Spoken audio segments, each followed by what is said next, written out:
Good morning সবাইকে। কেমন আছো তোমরা সবাই? জানাতে কিন্তু ভুলবে না। আজকে হচ্ছে মঙ্গলবার, ব্যস্ততম দিন আমার। সকালবেলা উঠে সব বসে কাজ কমপ্লিট করে মেয়েকে পড়তে থেকে নিয়ে আসলাম, তারপরে স্নান করে রেডি হলাম।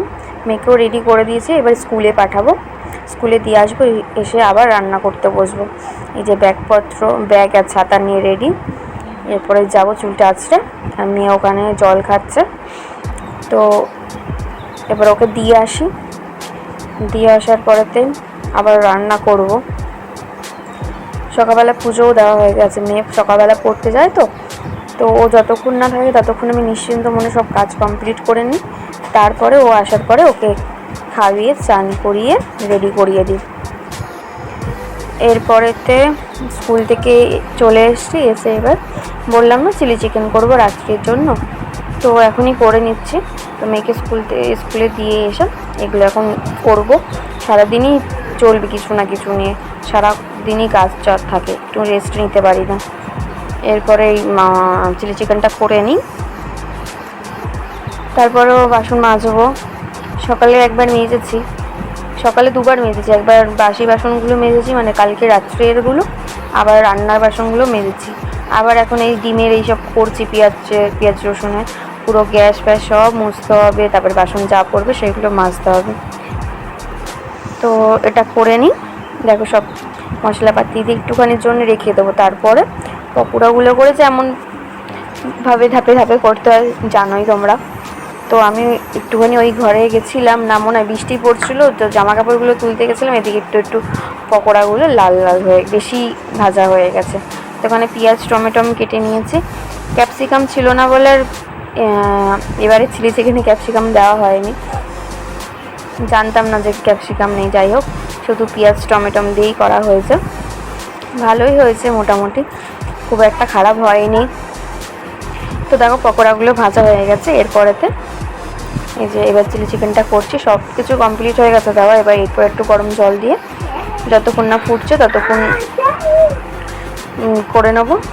তো এখানে নাড়াচাড়া করে এরপর জল দিয়ে কমপ্লিট করে নেবো। তারপরে আর এই লাস্টের ভিডিওটা আমার করা হয়নি, ভুলে গেছিলাম কাজের চাপেতে। এরপরে ভেবেছিলাম যে সব কাজ আমার কমপ্লিট হয়ে গেছে, কিন্তু না, আমি ঘরে গিয়ে দেখি আমার জামা কাপড় এখনও বিছানার মধ্যে অনেক জামা কাপড় পরে রয়েছে, যেগুলো আমাকে এখন ভাঁজ করতে হবে। উফ, আর ভালো লাগে না এই গরমের মধ্যে। আজকে অনেক জামা কাপড় কেচেছিলাম, আমার শাশুড়ির ঘরে আর আমাদের চাদর বিছানা চাদর সবই কেচেছিলাম, তো অনেকগুলোই হয়েছিল।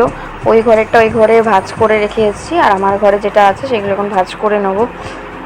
আর ভালো লাগছিলো না, ভাবলাম যে ঘরে এসে একটুখানি রেস্ট নেবো, কিন্তু তারপরে এসেই দেখি যে এরকম করে এলোমেলো হয়ে রয়েছে জামা কাপড়গুলো। এবার এইগুলো কাজগুলো করে নিলে ঘরটাও ভালো লাগবে, পুরো ফ্রেশ লাগবে, পরিষ্কার লাগবে। তো এগুলো গুছিয়ে নেবো, তারপরে যাব মেয়েকে আনতে। আর আজকে তো মঙ্গলবার, তো মেয়ের নাচের ক্লাস আছে। মেয়ে স্কুল থেকে এসে একটুখানি 5 মিনিটের মতন বসবে, আবার 4টে থেকে নাচের ক্লাস। তো আজকে যেহেতু ও এসে খাওয়ার সময় পাবে না, ওকে একটু ফল খাইয়ে দেবো, তো ওই জন্য আমি একটু ও আসার ওয়েট না করে আমি নিজে আগে খেয়ে নিয়েছিলাম মা দাদুর সাথে। তো খাওয়া দাওয়া কমপ্লিট করে নিয়েছিলাম। এরপরে চললাম এখন মেয়েকে স্কুল থেকে আনতে। স্কুল থেকে এনে আজকে মঙ্গলবার যেহেতু 4টে থেকে নাচের ক্লাস আছে ভারতনাট্যমে, তো এসে একটু রেস্ট নিতে পারবে না, মেয়েও পারবে না আর আমিও পারবো না। মেয়েকে ড্রেসটা চেঞ্জ করবো, খাওয়াবো, তারপর নিয়ে যাবো নাচের ক্লাসে। তো এখন মেয়েকে আনতে যাই, তারপরে কথা হচ্ছে। আজ কি কাণ্ড ঘটেছে দেখো, মেয়ে স্কুল থেকে বাথরুমে যাওয়ার জন্য নেমেছিল, সিঁড়ি থেকে পড়ে গেছে। তো পড়ে গিয়ে এই অবস্থা হয়েছে। তো যাই হোক, নাচের ক্লাস থেকে এসে ওকে একটুখানি হোমওয়ার্কগুলো করিয়ে নিই, তারপরে খেয়ে দিয়ে সব। আর ভালো লাগছে না, ওরও ভালো লাগছে না, ও বাচ্চা মানুষ, কারণ স্কুল থেকে এসে আবার নাচে গেছে, আবার একটুখানি পড়ে এরপরে খেয়ে দিয়ে ঘুমিয়ে পড়বে।